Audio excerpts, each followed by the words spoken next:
But yeah, so I got the truck, and it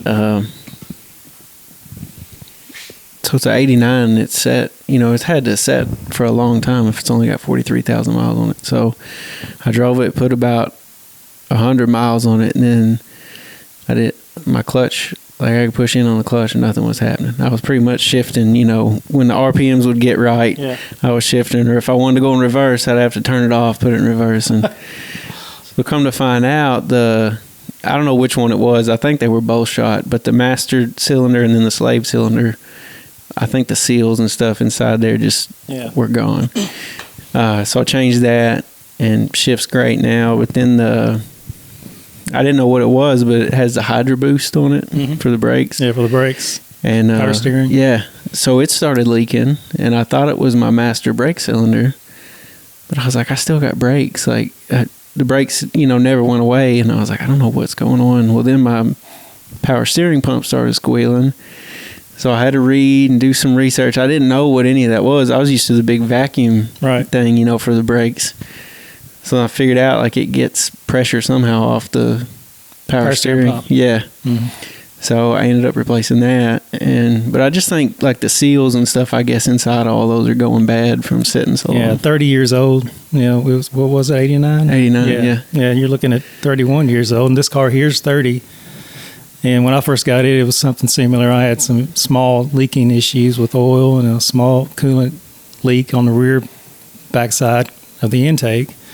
And it just needed to be redone. 30 years old, and all your seals, all the heat cycles they go through. It's just, it was a good idea so I did a top end on it and just redid all freshened everything up. So yeah, it's good now. Then what about, like, your door seals and all that? Are all those good? Yeah, this car I think had to be kept inside its whole life. And honestly, I don't know. I wouldn't say it's never been in the rain, but it hasn't been in the rain very often, because it's just as picky as I am as far as detail. I haven't done a whole lot of detailing on this car. Yeah, just a little bit here and there. I've changed the wheels and tires since I got it, and just little maintenance stuff like the intake and just minor stuff like that, exhaust. But yeah, it's been really cared for well. Yeah, and I'm sure that one you have has too. I mean, those usually get serviced really good. Yeah, that's what they had documentation that it really had 43,000 miles on it and all that. And same thing that the guy bought it from, he was like, these got well taken care of. But some of those little things I've changed, then like the channel for the window, the weather stripping, I've replaced that, because you'd be driving down the road and it sounded like a door was open, like there's just so much air coming in. But I've changed that. But yeah, it's crazy, like, how well they've just held up. It's little things. Right. My wife, like, when the clutch and all that, I was fixing the cylinders, she was like, you bought a broke truck, like, this thing won't run. And I was like, no, it runs. It runs great. It just needs some little things. But yeah, and when I went and got it, I was like, man, this thing just runs way too good for anything crazy to be wrong. Now, what did it have in it again? A 350. 350, okay. Yeah. That's kind of anemic for that big of a truck, really. Yeah, and that's what I thought was rare, because the majority of them have the 454 in it. Mm-hmm. But yeah, it's just a cool old truck, and I used to have a square body, and I wanted another one, but I've got two little boys now, and I was like, we can't all sit in a single cab. Yeah, that 4-door truck. And then I ran across this, and I was like, man, I gotta get this. So you're interviewing me, but I'm curious. No, like what you're going to do with the truck. I know it's got the utility bed on it and all that. That's what. So it's like, what do I practically want to do, or what's like, in the back of my head, like, let's save money and do something. As soon as you showed me pictures, I had just thoughts, visions going through my mind. So I know what I would do, but obviously, I think the big thing for them now, I want to put an LS. Oh yeah, LS swap it. Yeah, that'd be awesome. Is what I want to do. And I've got on some Facebook groups, and these dudes, like, I'm not going to say it's easy by any means, but it's surprising, like, how much resources are out there to help you do that. It's pretty simple now. Yeah, it is. And I saw you did one. I was looking on your. Yeah, that was the first one I done on that '66 Chevelle. Yeah, and that was an LS. That was an early LS Corvette engine, and it was just a plug and play. the guy that I did it for, he already had the harness and everything bought. Now he bought a brand new harness. He didn't have one that was cut down, and all that. This one was just, he actually had it tailored for all his accessories that he had on the car. And man, that motor really, when you buy the install kit for it, the motor mounts and all that, the headers, it's a piece of cake. I mean, it just really, it sits in there so nice. And then wiring it and plumbing it is just plug and play. It's so easy. But I guess the hardest part of it is just the fuel system, the upgrade, knowing what you got to have for that. And it's probably most expensive too. But yeah, it's come a long way. It's really simple, and you don't have to be a super mechanic with a lot of experience to do it. I mean, a guy like you could walk there pretty easy, I'm pretty sure. So that one you did it have a mechanical fuel pump on it, and then you had to go all electric? Was that the hard part? Or we actually had to change the fuel tank, do an in-tank fuel pump, and actually the whole fuel system that came for that car was for a let's see, what is it, a 97, it was a C5 Corvette. The whole fuel system was the exact same pump, filter system, return system, and everything that you would get for a C5 Corvette. That's what that motor came out of, and it went pretty good. And believe it or not, he had a 454 in that car with a 6-speed. He had a Tremec 6-speed in it, and that car, we went with a 4L80 automatic behind the LS1. It was stronger with supposedly 350 horse LS1s, what those are. He was thinking his 454 was putting down 400 horsepower or 450 or something like that. And it felt pretty strong. But man, with the newer motor and transmission in it, that car feels half again as strong. And man, the cruisability is just awesome. It rides and drives so good. It was a great deal for him, because he was getting up in age. He didn't want to have to be tweaking on it, tuning on the carburetor and smell like gas when you get out of it. And we did it all, the air conditioning, all that stuff, and it's really cool. That's car. Cool. Do you think a lot of times, like a big block engine like that, an older one, that people confuse like torque and horsepower? Like they think, oh, this is really strong, it's got a lot of horsepower, but it's mainly just a lot of torque that it has? Or is that a dumb question? No, it's not a dumb question. Honestly, a lot of people, you hear all the time people talking about their cars. And I make 400 horsepower. I got 500 horsepower, and then they get on, a chassis dyno or something like that, and the truth is told right there. And a lot of them get their feelings hurt. They'll think 450 horsepower. They may have 350. But as far as the torque horsepower, I don't know. Your torque is what gets the motivation, gets it going, and your horsepower is what pulls you out the top end. And thing about this car here, it's got way more torque than it does horsepower. And that's what makes it so sporty. And you just, for a cruiser around town car, that's great. But I don't know. Some people think that I don't know what the car's leaving off the line. They're thinking, "Oh, this thing's awesome," but especially with the 454 big block, they're torquey. And some of them, don't make a lot of power on the top end unless they're really worked over. But he was the guy with the Chevelle I was talking about. He was pleased because that motor had the best of both worlds. It was torquey, and it had it on top end too. So it was a win-win. That's cool. So what would you do to my truck then? What was your initial thought when you saw the picture? Well, it's got the utility bed on it, and my first question was, does it have the factory frame that would accept a regular bed? It does. So it's a long wheelbase? Yes. Okay. And you I know you probably couldn't see the picture, but you can tell too that utility bed is a little small for the frame, because I got to looking at it. The rear wheels don't sit right in the middle of the wheel well in the back. So I mean, it's maybe like 4 inches. So so it still has the frame. It's set up where it could take the bed. I would put a bed on it. Yeah. And you probably will, right? Yeah, down the road. Right now, though, I was like, yeah, the utility bed I'm not too big on. But once I got it, I was like, man, you can do so. Like, I've got all kind of tools and stuff. You know, you can lock it up. I've always got stuff. But yeah, ultimately, I'd like to put a bed on it. Yeah. 2-wheel drive? Yeah. Yeah. Yeah, I would do the bed and probably just, it probably don't need much, maybe just an awesome paint job, but that. Yeah. If you're just going to drive it, you were talking about the 350 and the TBI and all that. I mean, I don't know if I'd really mess with it. It's just going to be just something just to cruise around in. Yeah. If you're going to be towing and stuff like that with it, maybe you would want to do something, but yeah. Just depends on what you want to do. Yeah, just for cruising, like what I've been doing. I mean, I was so surprised, like, that it still, just for the many years that it sat, that it just runs that good, you know. I'm sure it would. It's probably tight too, isn't it? Yeah, it is. It is. And the 4-speed, like, once I fixed, you know, the stuff that was wrong, like, it just, I forgot how much I missed being able to shift gears. Yeah, it's fun. And go. Yeah. You see a lot of those. You see trucks like that a lot in state departments, school systems, fire departments. Yeah.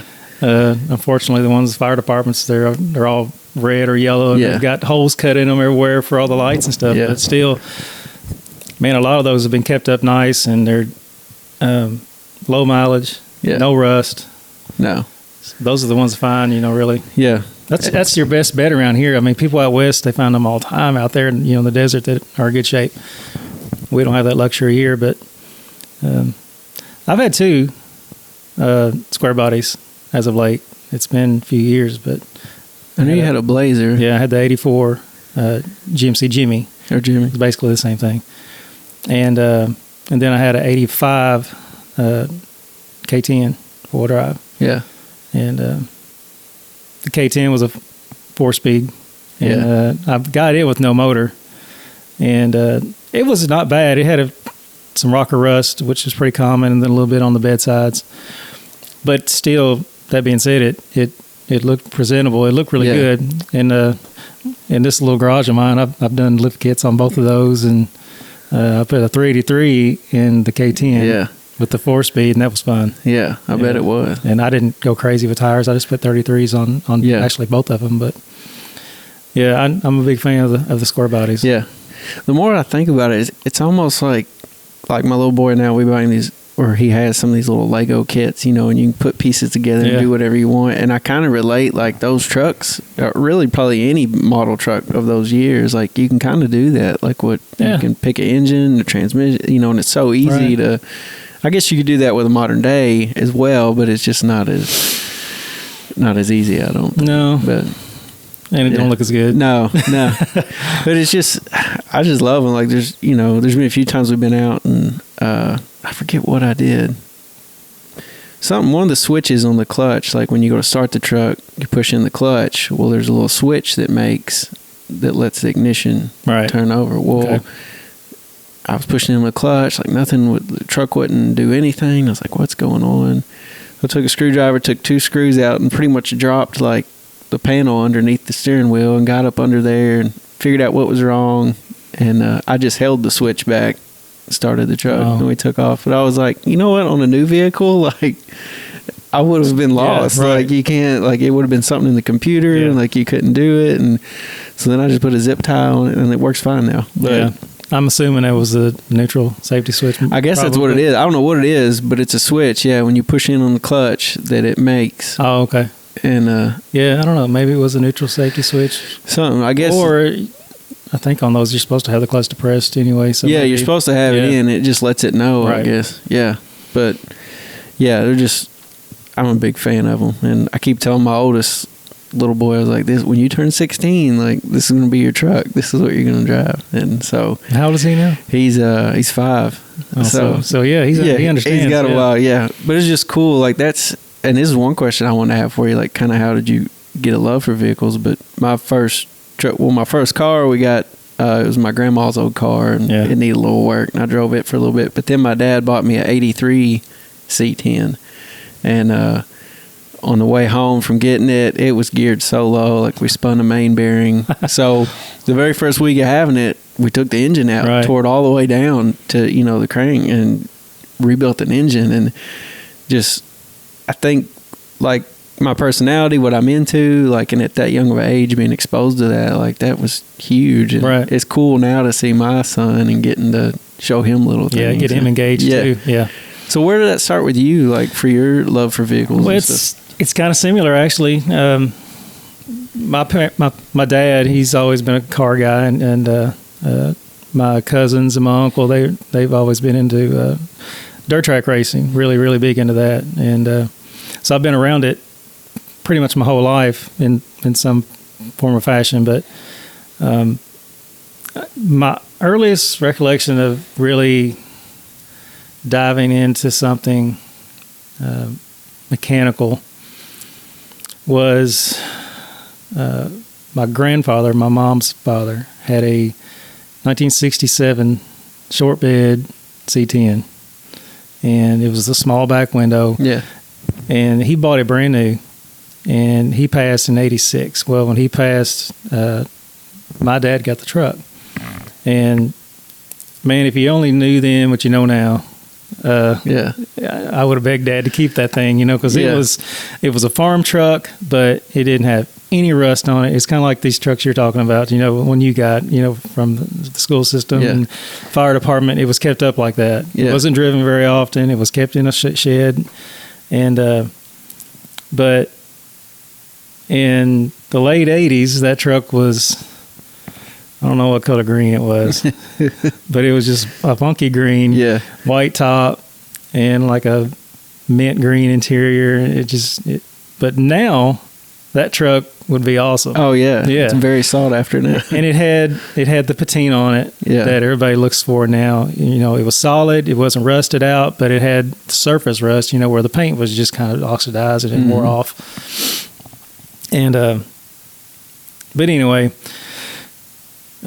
My dad, being the guy he was, that truck came factory with a 283, I think, with a Power Glide. Yeah. 2-barrel, you know, and it wasn't Dad style, you know. So he wound up buying a complete motor and transmission 396 with a turbo 400. Dang. And I didn't know a thing about them then. I'm really surprised that I can really remember what all it was, but I was probably, 86, 13, 14. So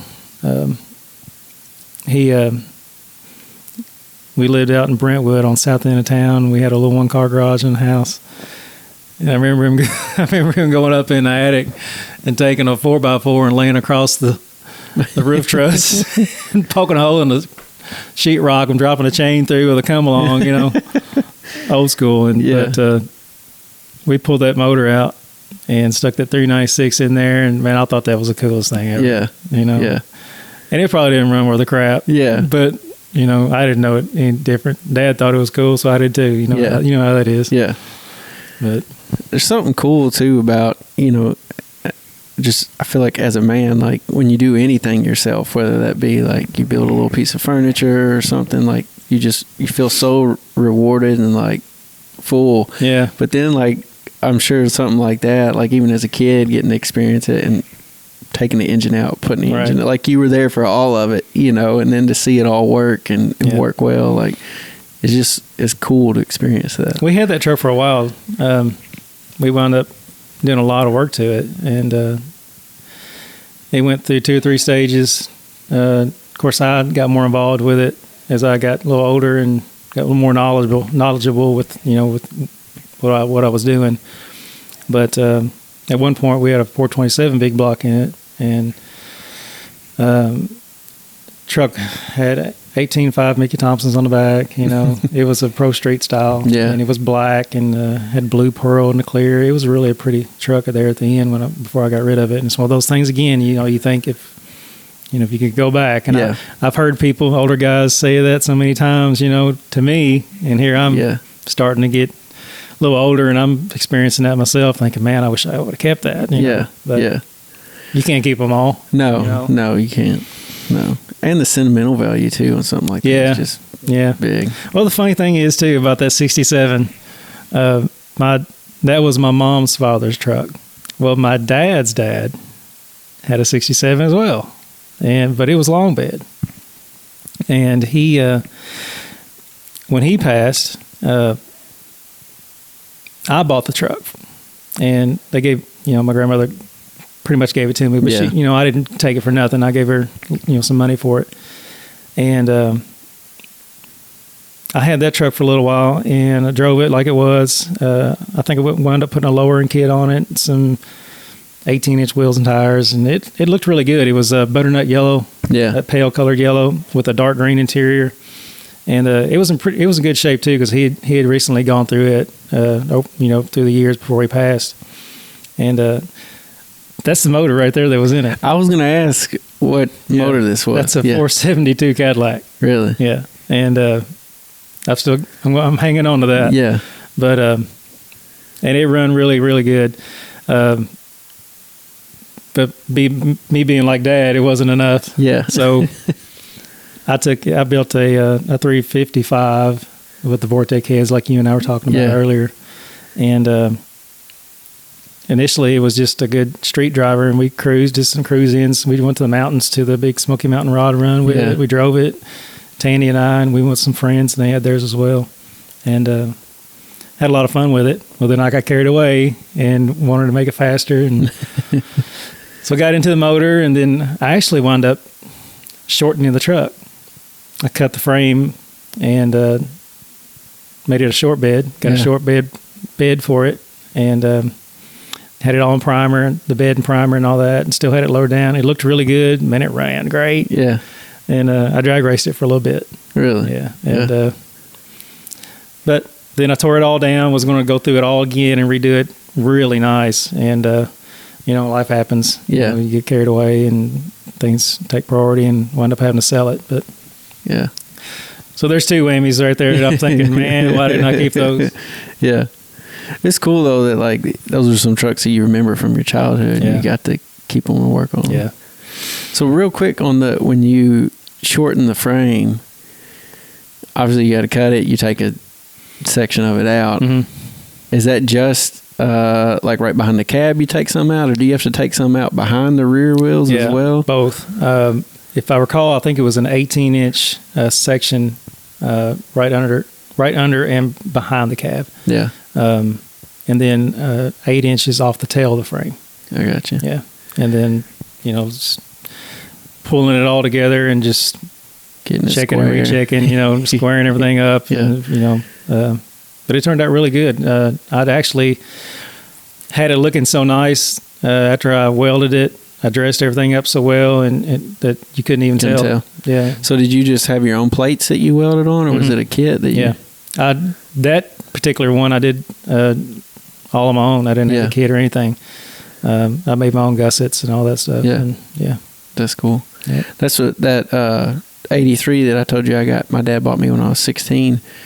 I ended up selling it. The same situation you've said a few times, like life happened, and it was when I had lost my job. Yeah. It's like, do I hold on to this, or this money could go other places right now? So we sold it, and that guy started tearing it down. And I talked to him later on, but he said something about he was fixing where they had cut the frame, and I never even knew that. You didn't know? I never knew it used to be a long wheelbase, and they cut it down to a short wheelbase. But yeah, I guess something he didn't like when he got down there, and he was redoing it. But yeah, I always wondered if it, like, in my mind, just some of the welding I've done in the past, never on a vehicle, but I would think you could do gussets yourself and like just weld it up, and it'd be probably stronger than.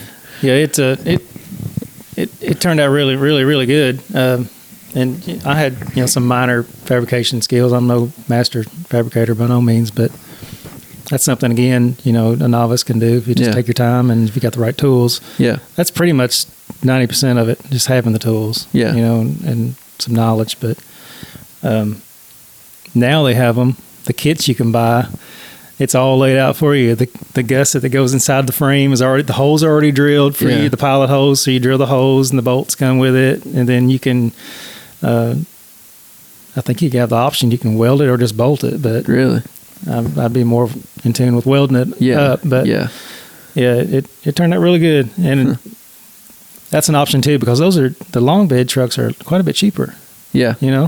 Yeah, and it doesn't seem like a lot of. I mean, obviously, did you just get another drive shaft off of a short wheelbase, or did you get yours cut down? Yeah, I think I just found one of a donor truck, a short wheelbase drive shaft, and then of course brake lines and all that stuff. But other than that, simple. Yeah, you can cut those and splice them. Yeah, but all the rear suspension and all that is on the rear section that you're not cutting, so none of that changes. It just moves all forward. Yeah, it just slides forward. Yeah. Huh. That's another thing I've thought about doing to mine down the road, because those they never made a crew cab short wheelbase. There's one in town though I've seen. There's a few guys that have done them. They make them their own, but those, you do it right. Like some of those sell for a lot of money. Those are. But yeah, there's actually one down the road here on Pleasant View. Yeah. And I know somebody had to make it because, I'm like you, they never made one. No, a short bed crew cab. No, not that year. No, but they look cool. I think it's cool you hit on something a while ago about just having the right tools and stuff. And when I messaged you and asked if we could do the interview here in your shop, and you're like, "Oh, it's nothing fancy, it's just a little shop." But I think that's so cool. Like, a lot of times people may think, "Oh, I need a big shop, I need a big lift, I need all this stuff," and go crazy. But really, if you want to learn and you want to get into something, like, you can buy little stuff and you can start anywhere. Right. I don't have anything fancy at all. I mean, obviously it's just a 2-car garage, on my house, but I'm limited to what I can do here. But I enjoy doing stuff for people. It's a hobby for me as well, but I'm kind of glad I don't really have, if I had the right facility, I'd probably have go a little too crazy. That, and plus I'd have a lot of people really wearing me out because I still get a lot of times more than I want, but, and a lot of times, I'll do stuff here, but some of the people I do work for have shops themselves.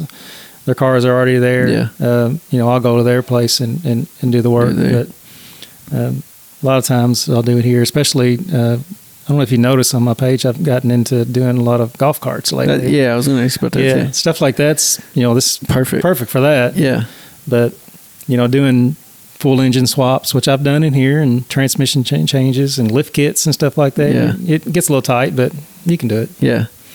So one thing I was going to ask you about on the cars, I saw you've done a few. I think you've done a few, but the engine bay where you dress it up and make it look like, some people may not look at that and think, oh, he just, moved some wires and cleaned it up. But like me looking at it, like, that's artwork. You know what I mean? Like, that's a lot of work, and like some of the ones I've seen you done, like, they look amazing. Yeah, if you do it right, it's a lot of work. But they look, beautiful. And right. So when people come in and ask you to do that, do they have like things they want you to do, or they just say, hey, I want all the wires hidden, or like how does that process go? I guess it depends on what they're after. Like, for instance, the 66 Chevelle, that particular car, everything was hidden. All the wiring harness, all the plumbing, and for the AC and the heaters and all that stuff was run all up and inside the fenders. Behind the fender wells, nothing was, really visible in the engine bay. Yeah. We tried to do the wiring, just conceal all the wiring as best we could. And but there was one particular I posted on, I think it was a 66 Tempest convertible. It looks just like a GTO. Yeah. And I did an engine swap on that car, but while I had the engine out, I did a full engine bay detail on it. And of course I removed everything, fender wells, fenders, front, all the grill, hood, and just started from scratch. And if you're going to do one right, it's the best way. That's the way to do it. Just blow it apart, clean everything thoroughly, sand, prime, paint, and just, then when you go back together, it's, you're satisfied and your customer is too. Yeah. Hopefully. Yeah. But, yeah. Do you mock everything up before you finally say, this is how I'm going to do it? Like, in my thought, I'd be like, well, I'd almost get it all together and get the engine back in, and then run into a problem, be like, oh, this isn't going to work. Well, and have to back way back up and start over again. And because there's no, you can't get on Google and be like, how do I do this? Like, it's kind of in the moment. There's been times I've pulled the engine out 3, 4, 5 times, especially if you're doing some kind oddball swap, like an LS into an older body car or something. Yeah. Getting the transmission and the engine position just right, forward or backwards, side to side. It's sometimes it's what you got to do. You got to pull it in and out to get it right. Yeah. It's part of it. Yeah. When I saw that, I forget which one it was. It was a black car where you had the engine bay. I don't know, but I was like, dang, the firewall looks just as nice as the outside of the car. That was the one I did the LS swap in. Yeah. So do you do your paint and stuff yourself, or do you? Yeah. When I was doing more of that paint type work like that, I was doing it at my dad's shop. He's got a pretty nice shop, 30 by 30 shop. And, I just really can't do much paint work around here. Yeah. My luck, I'd get overspray on somebody's car or something. Yeah. But anyway, out there, his shop was down below a hill, and there's nothing really, really close. So yeah, I could do a lot of work like that. They're in the process of selling their home now, so I've kind of losing that. But which that doesn't bother me much because I can do paint and body, but it's not my favorite thing to do. Yeah. So was that something just you learned yourself on your own vehicles? And right. Yeah. Just jumping in there and doing it. Yeah. Yeah. I never went to trade school or nothing like that. Yeah. And looking back, man, I wish I had. Yeah. I know I look now currently, I wish there was more trade school programs for kids. It seemed like that's really fading away, but I'm hoping somebody would just really take that by the reins and start pushing to get that back. But as far as me, everything was just self-taught, and I'm still learning every day.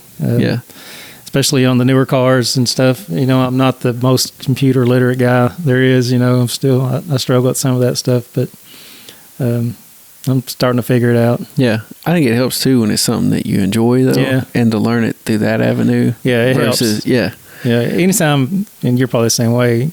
Anything you're interested in, you're going to be more. You're going to absorb it more. Yeah, and you're going to be more apt to study it and all that. Yeah, so, I want to ask this too, and I'm not trying to hit on your age, so don't get offended when I say this.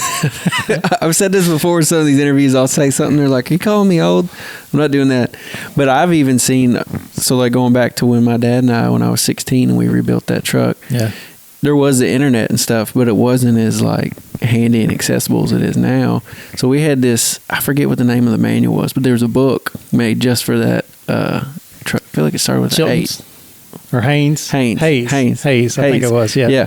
So we had a book, right? And so you would buy these books for whatever car you had, and anything you needed to know, it was in there, and that's what we would refer to. And so, just like you're talking about paint and auto body, like how did you even know remotely where to start when you started doing it? Because it's not like now you can get on YouTube and they'll say, here's what you need to go buy, here's exactly how you do it, and which is very helpful. Like now, we have no excuse not, if you're interested in something, it's there. Yeah, it's your own fault for being lazy if you're not learning it. But how did you get, knowing what kind of gun to get, what kind of air pressure to run, like what kind of paint? Like it goes back to that interest thing, following up on if you have an idea and how do you go about figuring it out? Well, my avenue at that time was like hot rod and car craft. I mean, I didn't have a subscription, but my dad did. Yeah. And he had boxes of those things, so I thought they were the coolest thing to me. A lot of people, kids, they get into, I guess at that time when I was a kid, like kids are into gaming now, Yeah. I was a hot rod car craft nerd, But I wish I would studied in school as much as I did on that stuff.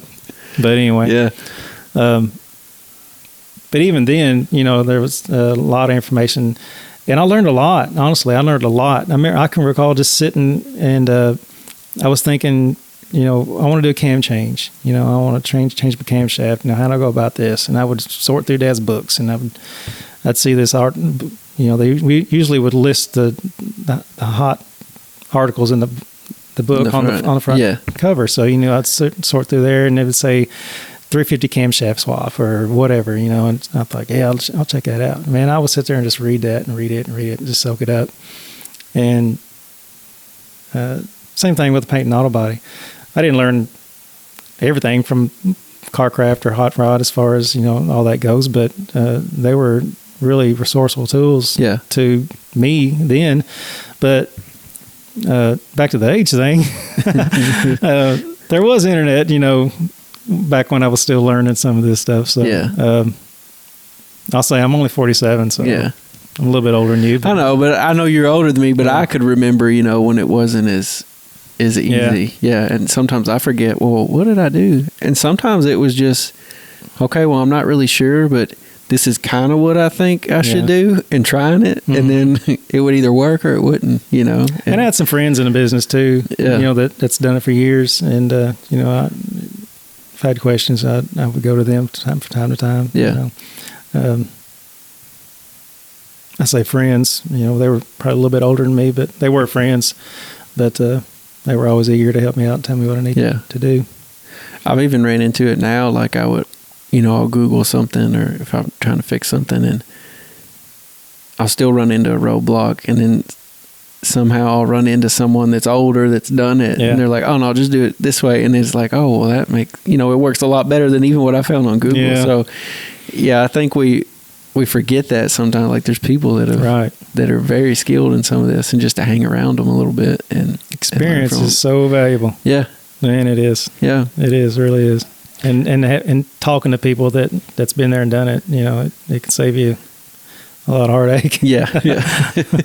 Sometimes you got to be humble, because sometimes I think I know how to do that, but I really don't. Yeah. Well, it's like I told you, I changed that Hydro Boost on my truck, and I'm on some of these Facebook groups, and if you get on some of these, like these dudes that are like in a C10 Facebook, like they know everything. Right. And I was a little intimidated. I took a picture of the Hydro Boost, and because I tried Googling trying to figure out what it was. I couldn't figure it out. I just took a picture and I posted it to the group. And I was like, this is a dumb question, but what is this? And in like 2 seconds, somebody was like, it's this, it does this and this and this. And I had to humble myself, because I didn't want to act like I didn't know. Right. But to be honest, I didn't know, so I had to just ask. But yeah, that's, now I know, and now I can, help somebody, or it's just how you learn. But it's so much easier now. Yeah, it is.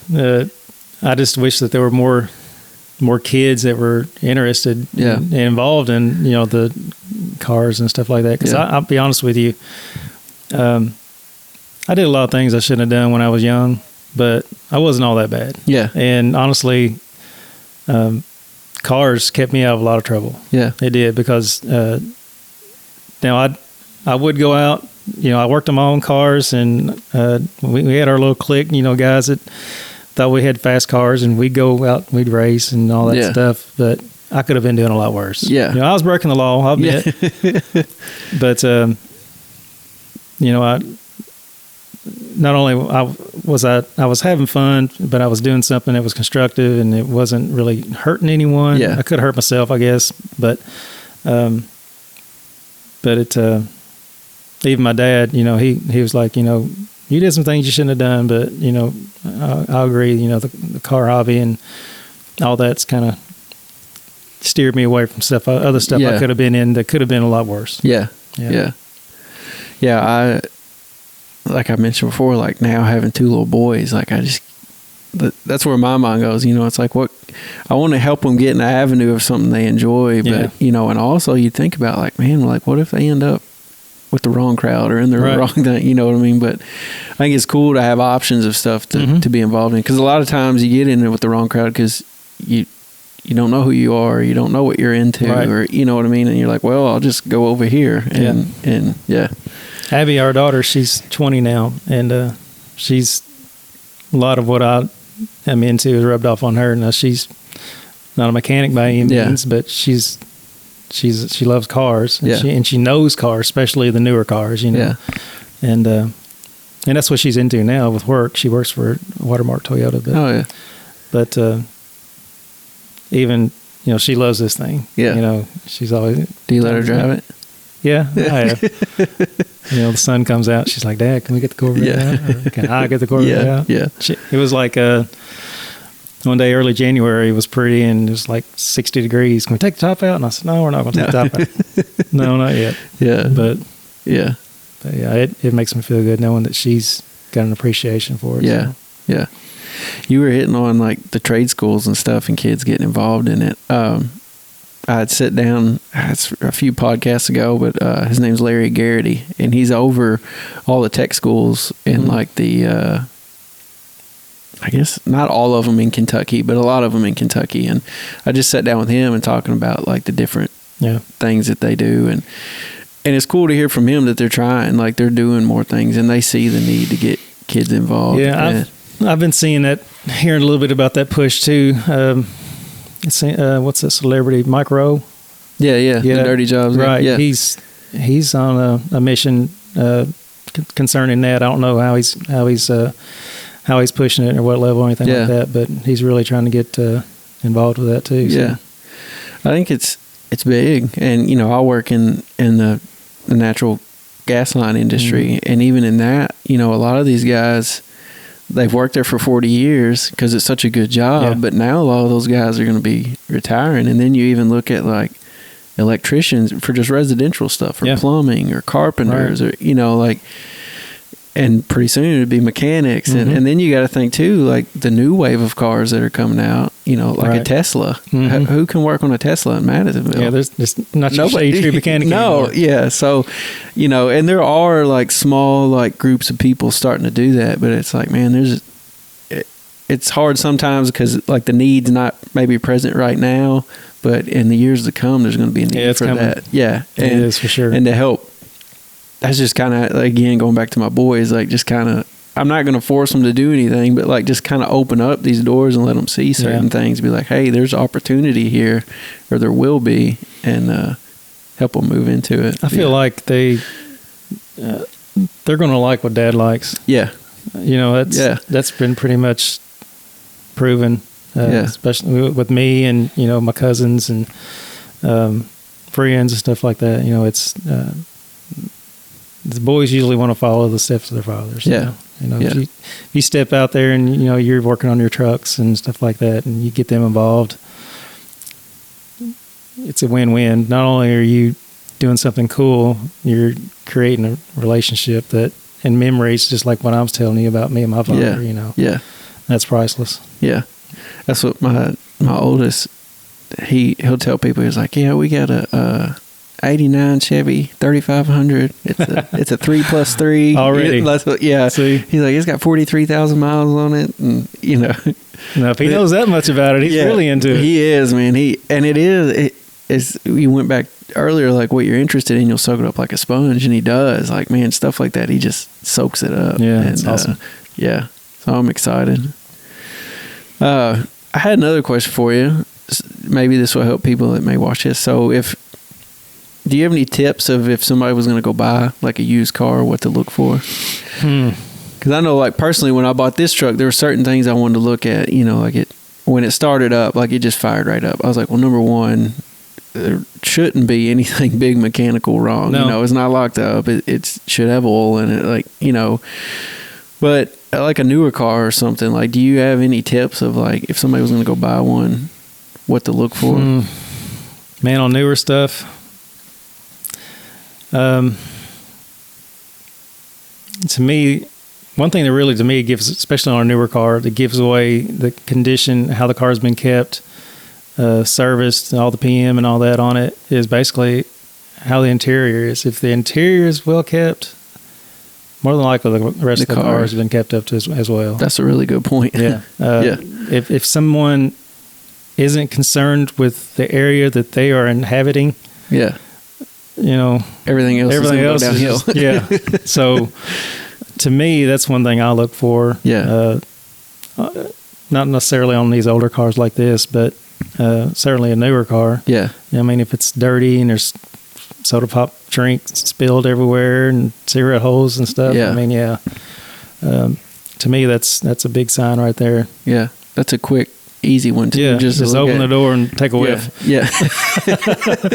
That tells you a lot. That is a really good point though, and when I thought about asking you that, I was like, oh, he'll get into like some deep mechanical stuff or like little things you can look at. But no, that's dead on, man. That is. Yeah. That's perfect. Yeah. I mean, these cars these days, they basically take care of themselves. Oh, yeah. I mean, they got them made now to where they're not even serviceable. I mean, unless, engine oil, of course, but, your diffs and your transmissions, those are all sealed pretty much anymore, and they're not even serviceable till 100,000 miles, and then that's a dealer thing, But so really, engine coolant and oil, that's really all there is to really watch for on the newer stuff. Yeah.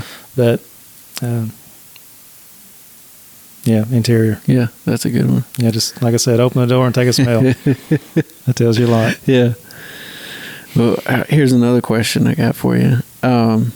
What do you think of the new Corvette? Being a Corvette owner, what do you think? I'm glad you asked that. I've seen a few, just pictures and stuff, and I don't know if I don't like it because it's just change and different, and no one really likes change and different, if that's where I'm at, or if I really just don't like it at all. I'm on the fence. It is a cool looking car. Yeah. It is. Is it Corvette?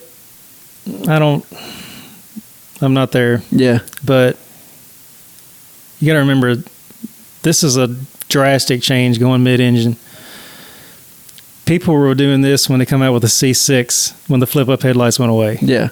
Yeah. Oh, you had people just fire mad. Upset. And they got over it. Yeah. When the C7s come out, they didn't like the rear ends. They went away from the round headlights and taillights. Every subtle change, people's been fussing about. Yeah. But this one's a little more drastic. Yeah. It's overall different. Yeah. In my opinion, the sharpest Corvette ever to me is the C7. Yeah. So what years is that? The 13 through 19. Yeah. Yeah. Oh, they're gorgeous. Yeah. Every line of them. And to me, it's not exotic looking like the new one. Yeah. It still looks American, and it still has that Corvette feel and look to it. The new one, not so much. Yeah.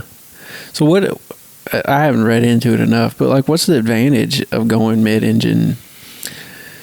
It's the balance of the car is the big thing. Ideally everybody wants to be 50-50, front and rear for handling.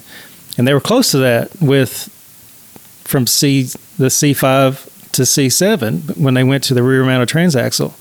They almost got that 50-50 ratio. These cars here are more like 60-40. Yeah. And even at that, these handle really good. I'm telling you, this is a 90 Corvette. This is a lot of performance for the money. Yeah. Especially, for road course driving and stuff. And I'm getting ready to go to Bowling Green and run that course with this car. That's cool. But as far as that's really the only benefit I can think of is the ratio, the balance ratio front to rear. But they were almost there. I don't understand why I think they were there with the from the C5 all the way to current. Yeah. And I don't know. I don't know if they're trying to compete. Yeah. With Ferrari. That's been my question, if they're trying to compete with some of these other like high end cars. But I don't know. Because what's the Ford, the GT? Yeah, the GT40. Is it a mid-engine? Yeah. So really, for like that quality car, they were one of the only ones left that hadn't done that. Right. But the Ford GT40, they don't make it anymore. Yeah. But I don't know that the new Corvette would ever run with that car anyway. Yeah. Did you see Ford versus Ferrari, that movie? I haven't, no. I watched it, man. It was so good. Yeah. I wanted to. Yeah. And, but yeah, that's a cool car too. Yeah. Just sharp. I've only seen one of those one time in person, other than just like sitting at a show. Yeah. My wife and I went to the mountains, and we were on our Harley, and we were riding to Deal's Gap, the Tail of the Dragon. Yeah. We were going to ride that. Yeah. And we were on the Foothills Parkway, which is a beautiful highway. And you cross it before you get to I can't remember the highway number of the Dragon, but anyway, as we were going across the Foothills Parkway, I saw this car coming towards me, and it was like this high off the ground. I thought, what is that? Yeah. And of course, as it got closer, it was a GT40. Yeah. I know that's where he had been. He'd been running. That's what I was fixating. The Dragon. Yeah. Yeah, that would be fun. Yeah. And was it fun on your motorcycle? It was. Yeah. Yeah. I've done it twice. I did it on 2 different bikes. Tanny and I did it, and then we went back a couple years later, and Dad and I did it. He had a bike. Yeah. We did that. Yeah. So how many turns is it again? Thinking 111 turns in 3 miles or something. Golly, that's crazy. I think that might not be exactly right, but it's, it gives you an idea. A lot of shifting too? Not really. You just put it in one gear and pretty much. I mean, a good gear to go you with. do want to shift. There are some little stretches, you might shift some, but I'd love to do it in this car. Yeah. Yeah. I've never done it in a car. I never drove it, but it would be fun in something sporty. That would be fun. Well, yeah, I guess those are the only questions I wanted to ask. It's been cool talking to you. Just and a lot of this while I'm doing this, like obviously it's just stuff I'm interested in, like just to sit and talk to a car guy. But also, like, my hope is like maybe someone young would watch this and just like kind of hear, like your story, how you got started. And like a lot of times we get intimidated. We're like, oh, well, that person knows like a whole lot I can't ever match up to. But what I've learned just at 32 is a lot of times, like, I'm not ignorant, but a lot of times it's just I haven't been exposed to maybe what you've been exposed to. Yeah, just experience. Yeah, just diving in. Yeah, there's so much resource now that there's not really an excuse to not try it. And experience is priceless. Yeah, and just jump in there and do it. Yeah. So would that be your tip, maybe to a younger kid that's maybe 16 and has a car and like a little interested into it? Like, but also a younger kid, 16, 15, whatever, that has interest in this stuff, go to trade school. Yeah. And learn fabrication, learn auto body, learn automotive, those, even if you go to college and your major doesn't have anything to do with that, those skills in the long run, as a husband, a father, are going to be so valuable, and it's going to save you so much money. Just I thank God for blessing me with I call it a talent, but for blessing me with the ability to be able to do what I do, because I never take our cars to dealerships to get serviced. I never take them to get worked on. And it's saved us a lot of money. Yeah. It's been really valuable. Yeah. And it helps too in those moments where maybe something like that's not accessible. Maybe if you're on the way to the mountains to do something and you break down and like, oh, I got a tool bag. I can just troubleshoot this. Having that aptitude and just knowing, just having an awareness and knowing what to do. Yeah. It can, in a situation like that, it could be life-saving sometimes. Yeah. You never know. Yeah. But it's a very, very good skill to have. Yeah. It's priceless. I mean, it'll save you a lot of money. It's a hobby to me, and like I said, I'm blessed enough to be able to do it and enjoy it and help other people out. And plus, I don't charge an arm and leg either. I got a regular job. So. Yeah. So when I find the LS engine, you'll put it in for free. Is that what you're telling me? Yeah, we'll work something out. We'll work something out. I'll be honest and like this is where I have to like tone it back and be like, okay, Ben, calm down. I've been looking at the you'll probably know exactly which one it is, but they put the supercharged 6.2 in the Cadillacs. Yeah. I'm like, man, that would be sweet. Yeah, that would like a 6-speed or 6 or 8-speed transmission. I can't remember which one it is, but I'm like, okay, I need to tone it down a little bit. Maybe just a little 5.3 will be good enough. Yeah. Yeah. All right, man. Well, I appreciate it, and definitely be talking to you again. Cool. Sounds fun. I enjoyed it.